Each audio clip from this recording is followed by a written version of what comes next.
Hey guys, it's Otti again. I'm sitting here at the Kulttempel in Oberhausen, and besides me is VAUGHN GEORGE. Hi, first of all. Hi Otti, how are you? Very Fine. good, thank you. Fine, and you? Great. Marvelous, marvelous. Great. We'll talk about why we are here. But first of all, you are VAUGHN GEORGE, but some people also know you as VAUGHTY, so maybe you can introduce yourself. What's the difference? What's the same? Both names? Well, VAUGHTY was a nickname I got from school. When I was in school, I was naughty, and my name's Vaughan, so they called me VAUGHTY. But that was only a short period. But so when I started releasing original music, I wanted a name, and I don't know why I chose that name, but it's the name that I'm stuck releasing my original music under. So it's just the name I use to release my original music, and then I'm just VAUGHN GEORGE for the channel. So VAUGHTY for the music and VAUGHN GEORGE for the channel. But then also I also release other music under VAUGHN GEORGE, which is related to the channel. So it's all a bit confusing, but I'm the same guy. Yeah, but maybe this is what we can explain to the people. So VAUGHN GEORGE, we are publishing this on YouTube. Yeah. And on YouTube you have a rather big channel doing some stuff mainly connected to Depeche Mode, I would say, but not only. Yeah, I mean, the VAUGHN GEORGE YouTube channel, I mean, that I started that channel about 6 years ago, and it was meant to be like a music tutorial channel, because I teach people how to play based on my technique, where I've never studied music, so I teach people. And I started the channel, it was meant, and I think we started the channel and we called it Piano and Keyboard Artist. But the difficult thing with that is if you tell people what your channel is and then they go piano, keyboard, you can't find it on Google. So I called it VAUGHN GEORGE, not because of vanity, it's just, it was much easier to find. So it just made it sense to name it after, because that is my name. I see. And then it developed somehow to some more synth-pop connected, Depeche Mode connected stuff. So. Oh yes, I mean how the Depeche Mode stuff started was, I've obviously, on my channel I've spoken about Depeche Mode a lot. I'm a huge Depeche Mode fan. The reason for this show tonight as well. I became a huge Depeche Mode fan. I got into music later. I think I was about 16 or 15 when I first heard Enjoy the Silence.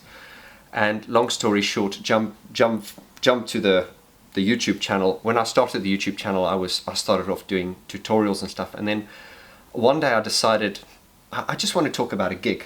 So I went to a Gary Newman show and I did a gig review, and people said, "Oh, that's a great video. You should do more views like that." Oh. So, there was no plan behind the channel. And then of course I did a video on Depeche Mode, and I thought, what is something that interests me regarding Depeche Mode that no one's talking about? And that of course was the story, Depeche Mode without Alan Wilder. And that was my 5th video on the channel, and that video went absolutely viral. I mean, I haven't had a video that big since. And that really just opened the floodgates to this, and that really was. And then I started with the album review series with Depeche Mode, which is still going on. It was very lucky for me, the building I lived in, Brian Griffin, God rest his soul, he was my neighbour, and he of course did all the album covers for that. And so I got him on as a special guest, and everything kind of snowballed from there, because people went, "Oh wow, I had a channel with 100 subscribers, but I had such a big name on." And then, it just went from there, really, and there was no plan. It's just been completely... Yeah, but I think that's the best way. I know how it is to build up such a channel. It's for me, for example, I had some big names as well, and people said, "Oh, you get all these big names," and this opens doors, for example.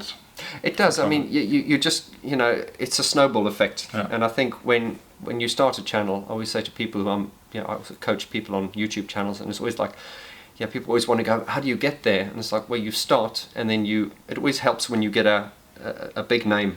And then, because a lot of people, there's a lot of channels these days, so if you reach out for an interview, it's helpful to say, I've interviewed these people. Yes. And then, so... Totally. So it's a bit of names dropping, but it's just the name of the game, I guess. Yeah, it's totally like this. And so this is not, it was not meant like being mainly Depeche Mode, but it's a big topic for you. And I mean, Depeche Mode have always been very important to me. I think I always said it's my favourite band of all times. And I think it was just when I started talking about it on the channel, just based on that first video, and then I put up videos. I think my one video was, "What does Fletch do?" Because a lot of people always asked, and I tried to explain what Fletch does and did. God rest his soul. And it just spiraled from there, really, because I realized that there was interest in that. People were interested in it. I liked talking about it, and so Depeche Mode, as you say, my channel's not exclusively Depeche Mode focused, but Depeche Mode is like the cornerstone and the foundation of the channel. So I've always had huge respect for that band. I see what you mean. And Depeche Mode is the reason why you're here tonight, at least. So. Well, absolutely. Obviously, we're doing the Interpretations piano show tonight, and what that is, it's a live performance. It's not a tribute. You know, I don't go up dressed like Martin or Dave.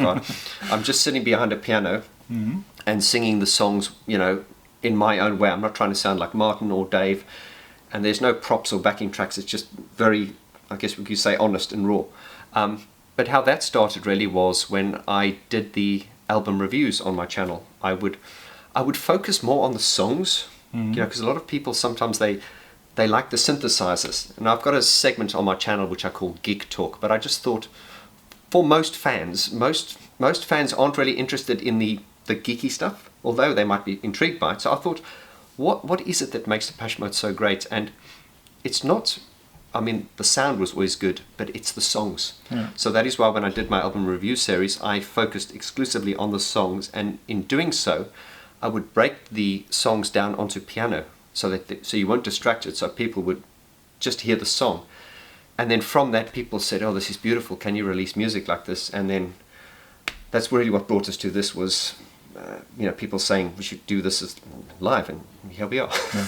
And I think this is one of the strengths of Depeche Mode, as they are one of those bands that do songs that work on piano or on a guitar. And because they Depeche Mode, Martin Gore, I think is a phenomenal. I think I would rate him as one of the most outstanding songwriters in pop culture in our generation.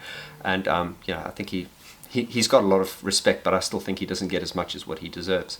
But yeah, everything is, we often talk about the Alan Wilder sound and all that, but it fundamentally comes down to Martin songs. I think that is the strength of Depeche Mode.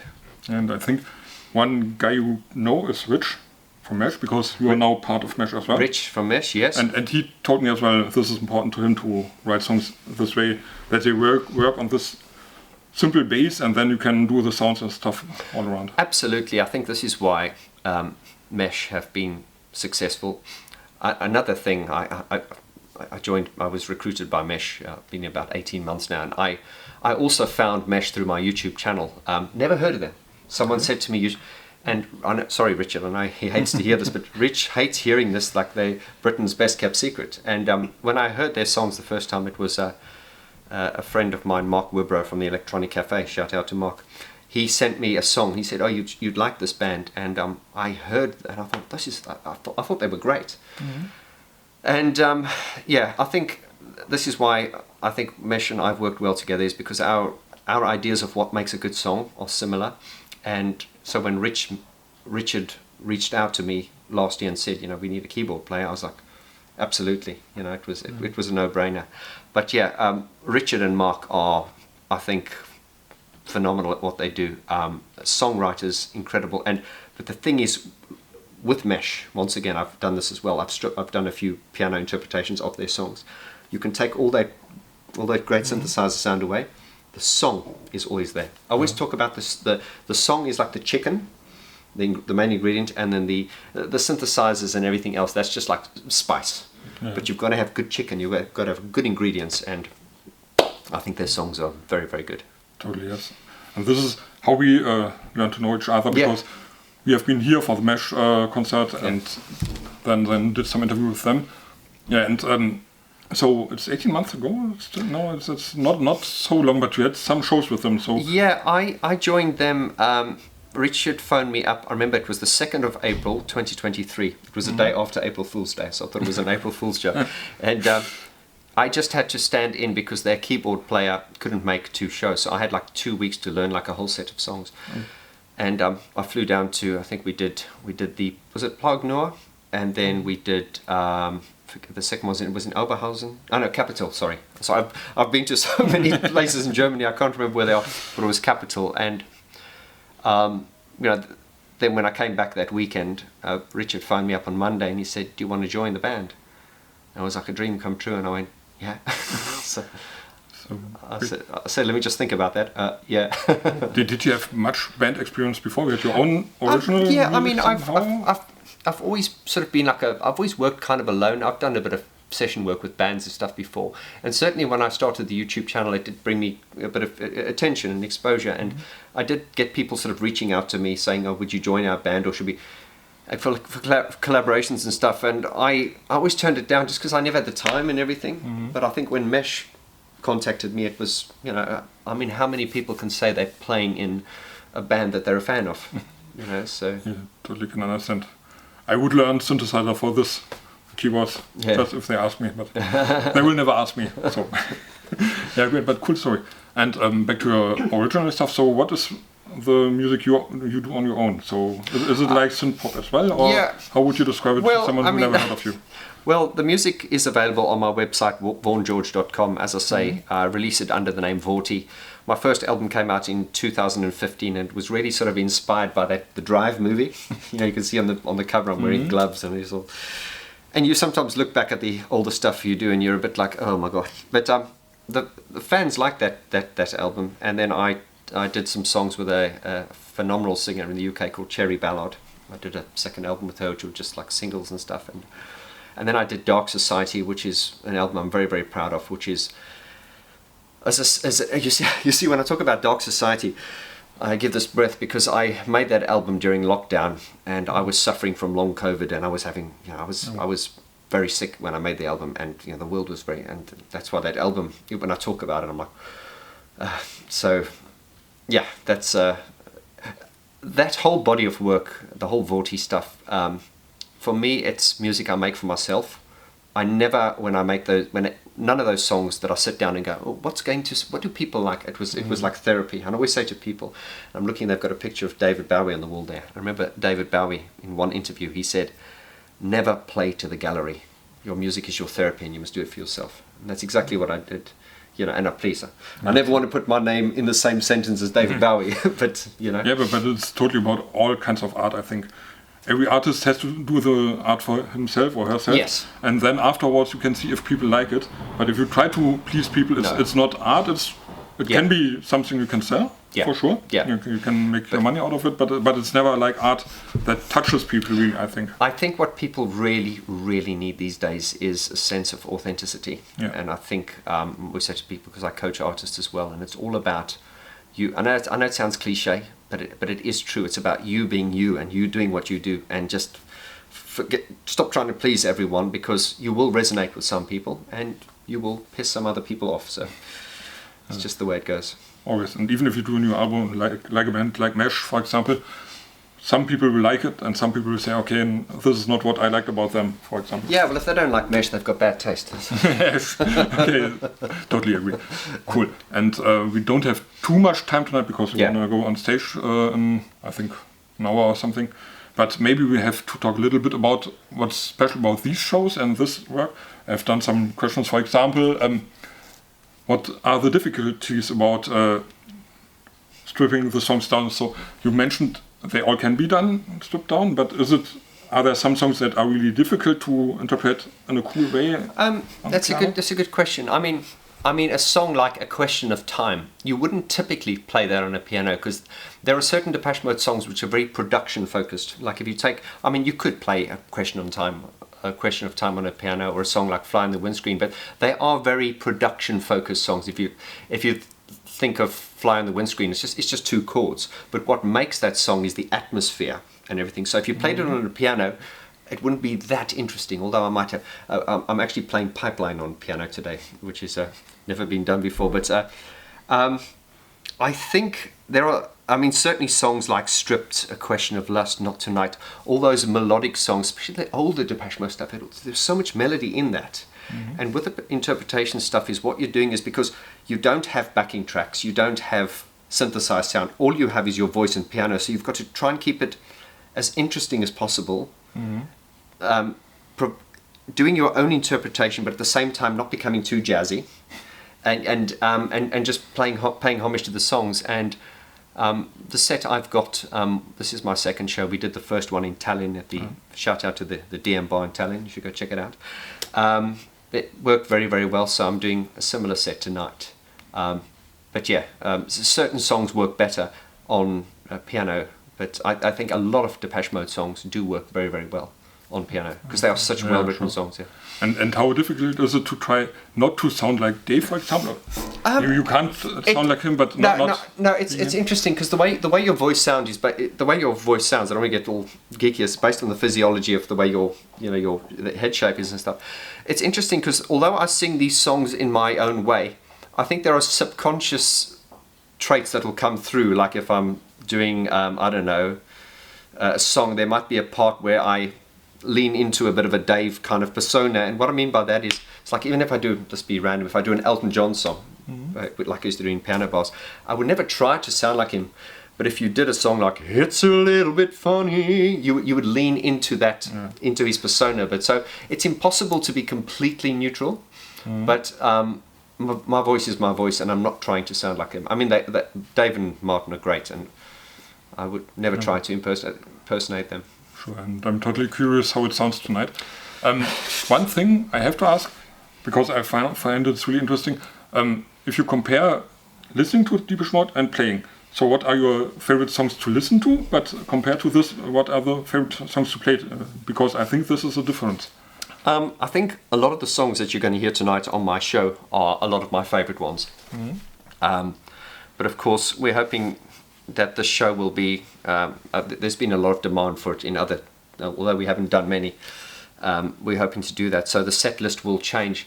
But yeah, there are certain, I think for me, the songs that I'm performing are the songs that I like to listen to the most as well. Yeah, cool. So this will be your special set. This will be sort of like my favorites, and I hope the people like it too. So. Cool. And I think we can dig deeper into this at another time when we come back, probably to Oberhausen or something else. Absolutely. Well, that's if you want me back. Absolutely. Yeah. We'll see. We'll see how the show works, but I'm totally open for this. Thank you. And for this last question, so what are you looking forward to next year? What are your plans for next year with VAUGHTY, VAUGHN GEORGE, or even Mesh? I mean, this year has been a very, very good year.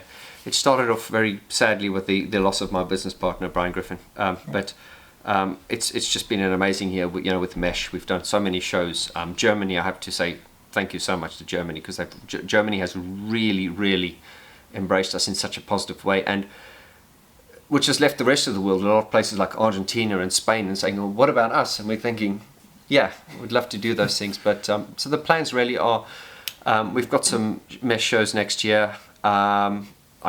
We've got some very exciting things in the pipeline. Also, there's the new album that's being worked on at the moment. And also, I have one of these piano interpretation shows now booked in London, in Hoxton. It's in a beautiful church in Hoxton on the 15th of February. And yeah, so I could go on, but there's a lot happening. Lots of highlights coming. Cool. I have to just say as well, I am very, very grateful for this. I sort of look back at this and I just can't believe where, it's just, and I say it with the utmost gratitude, because it's not something that can be taken for granted. It is such a blessing, and I'm so grateful. Yeah, but sometimes people turn out as they should be. Oh, thank you. I don't know, and I have to say a lot of this is a special thank you to Mesh, and especially to Richard, who reached out to me as a keyboard player for their shows, because they said they wanted someone that could play, but they didn't think I'd do it. So he spoke to Mark, and Mark said, Vaughan won't do it. And he said, I'll try. And he phoned me, and I was like, hell yes. And that is really, I like to think I've brought something to the table with Mesh, but just me joining them has really opened the doors for me, and I'm very grateful to you. Thank you, Richard, Mark, Sean. I think this could be a perfect ending, or do you have something else you want to tell people outside? No, you can ask me the final question, or... Yeah, the final question would just be, do you have something to the people outside? Watch us as your YouTuber as well? I see, yeah. I just want to say to the guys who subscribe to my channel, check out Nightshade, and I'll place links to them on my channel. They're doing some good work. You interviewed Mesh last time and everything, so I really appreciate this. And I want to say thank you to Germany for really, because the music scene here, I don't live in the UK anymore, but we don't actually have anything. We've spoken about this on Mesh interviews. There's nothing like this in the UK. Just this sort of diversity of different. Like there's not such a market for so many different genres. So, das ist gut, ja. Perfect.